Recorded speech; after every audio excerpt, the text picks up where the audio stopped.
আরো স্বপ্নে, আর কারো কারো স্বপ্ন হারিয়ে যাচ্ছে কঠিন কংক্রিটে বাঁধানো এই বুনো শহরের অলিতে গলিতে। আর সেই স্বপ্নের গল্পগুলো প্রতি মুহূর্তে বলে যাবে নিউ ইয়র্ক থেকে বলছি। নিউ ইয়র্ক থেকে বলছি, নিউ ইয়র্ক থেকে বলছি, নিউ ইয়র্ক থেকে বলছি, নিউ ইয়র্ক থেকে বলছি, নিউ ইয়র্ক থেকে বলছি। আমাকে যদি এই বাসায় স্বাধীনভাবে থাকার পারমিশন না দেওয়া হয়, তাহলে কিন্তু আমি এই বাসা ছেড়ে চলে যাব। আগে আঙ্গলকে চলেন। কোথায়?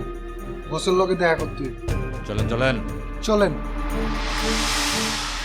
I am really sorry mister Antu, মানে আজ রাতে আপনাকে যেভাবে এখানে নিয়ে আসা হলো সেজন্য আমি সরি, আর ওদের পক্ষ থেকেও আমি দুঃখিত।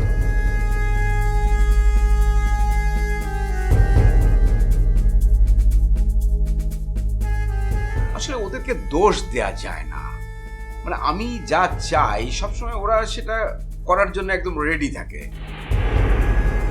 যেমন ধরেন আজকের কথাই আমি বললাম যে আমি আপনার সাথে দেখা করতে চাই, ওরা দেখেন কিভাবে আপনাকে ধরে বেঁধে এখানে এনে হাজির করল। অথবা এমন যদি হয় যে আমি বলি যে আমি একে কাল সকাল থেকে আর দেখতে চাই না, তো ওরা না মানে সেটাই করে ফেলবে আর কি। আর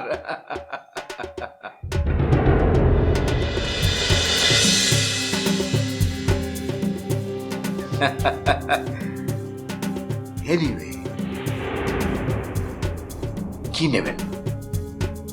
চা কফি, নাকি সন্ধ্যার পরে আমার মতো আবার আপনার কোনো ধরনের বদ অভ্যাস আছে যে চা কফি এগুলো কোনো কিছু আপনি গ্রহণ করেন না, শুধু একটি মাত্র জিনিস ছাড়া? অভ্যেস অনেক কিছু আছে, তবে বদ অভ্যেস কোনোটাই নেই। আর আমাকে আপ্যায়ন করার জন্য নিশ্চয়ই এখানে রাখেননি, যে কারণে এনেছেন সেটা বলুন। দেখুন মিস্টার অন্তু, আমি জানি আপনাকে কেন এখানে ডেকে আনা হয়েছে, সেটা আপনি খুব ভালো করেই জানেন। সুতরাং আমি আর কোনো ধরনের ভনিতা করতে চাচ্ছি না, আমি সরাসরি আপনাকে কথাটা বলি। সেটা হচ্ছে আপনার কফি বারের যে জায়গাটা, সেই জায়গাটা আমি কিনতে চাই আপনার কাছ থেকে। বাজার মূল্য যা আছে তার সাথে বেশি মূল্য আমি আপনাকে দিতে প্রস্তুত আছি। এখন আপনি যদি রাজি হন তাহলে সবার জন্য সেটা মঙ্গল হবে, কারণ আপনার কোনো ঝামেলা হোক সেটা আমি যেমন চাই না, আর আপনার জন্য আমার কোনো ঝামেলা হোক সেটা আপনি নিশ্চয় চাইবেন না। ঠিক বলেছেন, আমার কোনো ঝামেলা হোক সেটা আমি চাই না। আর ঠিক সেই কারণেই আমি আমার দোকানের জায়গাটাও বেচতে চাই।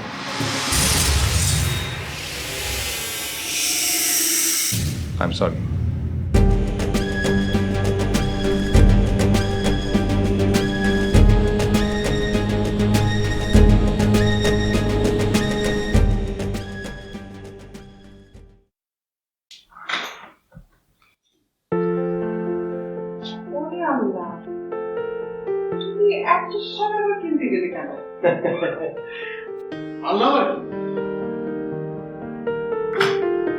কিন্তু তো ফল খেতে খুব পছন্দ করে, ঘরে থাকলো মাঝে মধ্যে খেলো এই আর কি।